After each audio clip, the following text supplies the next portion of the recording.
Welcome back to my channel. यदि channel पे नए हैं तो चैनल को सब्सक्राइब कीजिए और बेल आइकन दबाना बिल्कुल मत भूलना। ये वीडियो सिर्फ और सिर्फ एजुकेशनल पर्पज है, ना हम खरीदने की सलाह देते हो ना ही बेचने की। आज हम बात करने वाले हैं एक ऐसे कंपनी के स्टॉक के बारे में जिसने शॉर्ट टर्म में भी ठीक ठाक रिटर्न निकाल के दिया, जबकि लॉन्ग टर्म में तो इस कंपनी ने अपने शेयर होल्डर्स को माला माल किया। सिर्फ इतना ही नहीं, इस कंपनी ने न केवल रिटर्न निकाल के दिया, साथ ही साथ डिविडेंड भी दिया। इस कंपनी का नाम है WPIL। सबसे पहले बात की जाए इस कंपनी के बारे में तो कंपनी बिजनेस में है designing, developing and manufacturing of pump system को।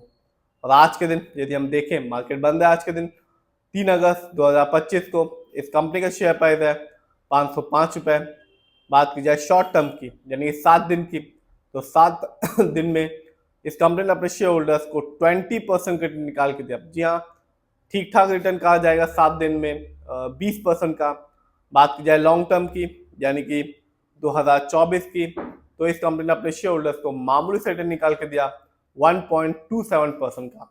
लेकिन बात की जाए यदि ये लॉन्ग टर्म की यानी कि 5 साल की, तो यहाँ इस कंपनी ने बताया कि कंपनी लॉन्ग टर्म में एक अच्छा रिटर्न देने का दम रखती है। इस कंपनी ने 5 साल में अपने शेयर होल्डर्स को 1092% रिटर्न निकाल के दिया।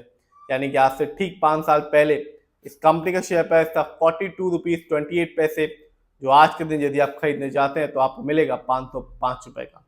बात की जाए ओवरऑल रिटर्न की, तो अभी तक ये कंपनी अपने शेयर होल्डर्स को एक तगड़ा रिटर्न निकाल के दे चुकी है। इस कंपनी ने अपने शेयर होल्डर्स को ओवरऑल रिटर्न के मामले में दिया 5363% का रिटर्न।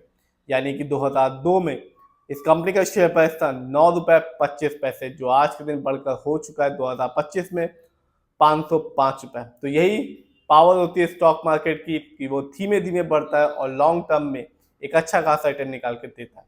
जानते हैं इस कंपनी के स्टॉक के परफॉर्मेंस को, तो एक साल में इस कंपनी का हाईएस्ट शेयर प्राइस गया 768 रुपीज, जबकि एक साल में इस कंपनी का लो शेयर प्राइस आया 345 रुपीज 55 पैसे।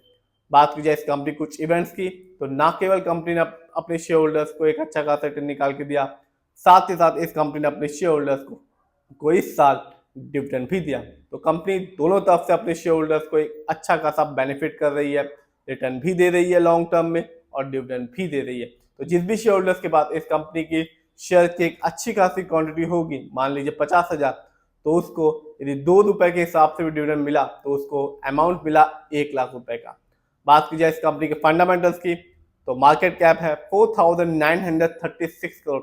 ये कंपनी कह सकते हैं मिड कैप की कंपनी है और मिड कैप का मार्केट कैप होता है 500 करोड़ से लेके 7000 करोड़ के बीच में।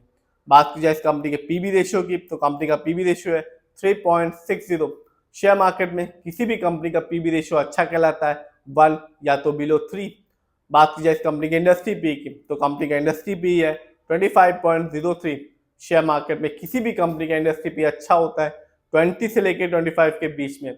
इंडस्ट्री पी से ये पता चलता है जो कंपनी के स्टॉक है मार्केट में चीप है या एक्सपेंसिव है। इससे ये भी पता चलता है जो कंपनी के स्टॉक है वो ओवर वैल्यूड है या अंडर वैल्यूड है। बात की जाए इस कंपनी की डेब्ट टू इक्विटी की यानी कि लोन कर्ज की, तो इस कंपनी पर ना के बराबर लोन कर्ज है जो कि है 0.34% का। शेयर मार्केट में एक अच्छा डेब्ट टू इक्विटी कहलाता है 1 से लेके 1.5 के बीच में। बात की जाए इस कंपनी के आरओई की यानी कि रिटर्न ऑन इक्विटी, तो कंपनी का आरओई है 9.62%।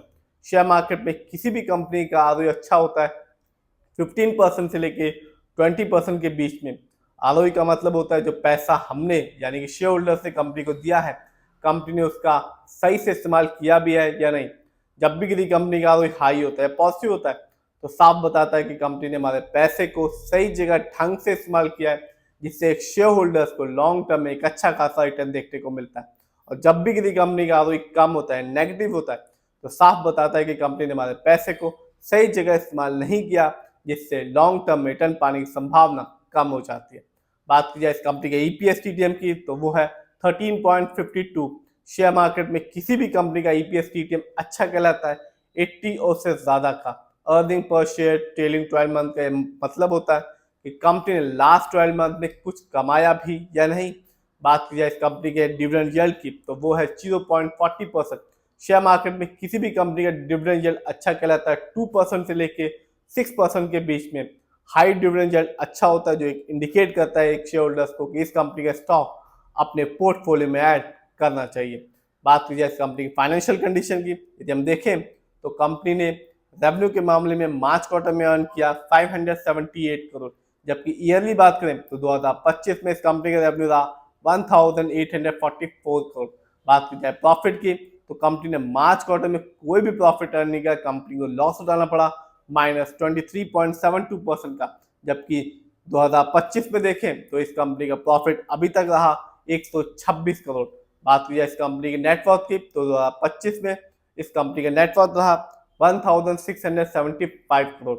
जानते हैं इस कंपनी के शेयर होल्डिंग पैटर्न को, तो यहाँ देख सकते हैं प्रमोटर यानी कि इस कंपनी के ओनर्स का पैसा सबसे ज्यादा लगा हुआ है अपनी कंपनी में, जिसका परसेंटेज है 70.80%, जबकि दूसरे नंबर पर आता है रिटेलर यानी कि हम लोग का पैसा इस कंपनी में लगा हुआ है 21.11% का, जबकि तीसरे नंबर पर आता है FII यानी कि विदेशी निवेशक, जिनका पैसा इस कंपनी में लगा हुआ है 5.54% का।